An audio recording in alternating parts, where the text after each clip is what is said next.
E año tot año basta pisar, zowel para estudiante como docente não. Mi mese bisa nós tem 140 estudiantes para graduar. Die 143 a trek terug. Anto 117 a slag. Nós slag dus com percentage de 85,4% de nosso total aantal estudiantes a graduar.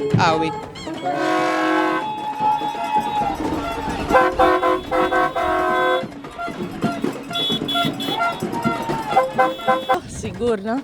A opleiding de verzorgende arbeid in 10 slag. E nós temos 10 de 10, dus 100%. Nós estamos contentes, orgulhosos de ser. EPI arbeid in celebração. Paco essa aqui anunciar geslaagden.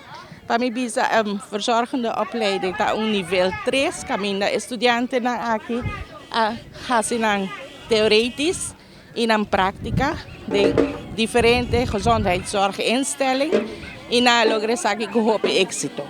Também nós temos een ervaring e seguro nanta deseja tour eigenlijk para na nível 4.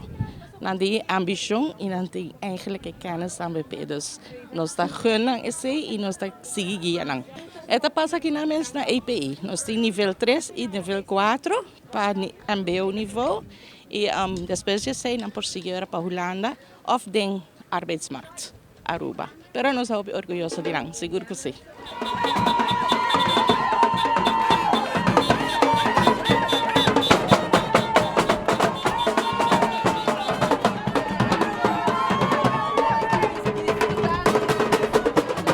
A pandemia atrese algo para zowel para o docente que o estudante.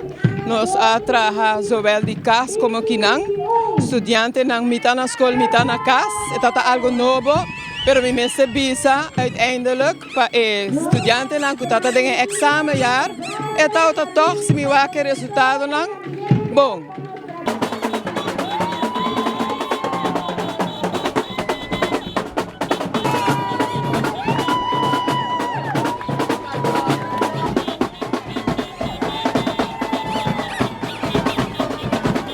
Nós temos opleiding zorg en welzijn dus. Nós temos opleidingen die verpleegkundige, verzorgende, apothekerassistent en welzijn niveau 3 en 4.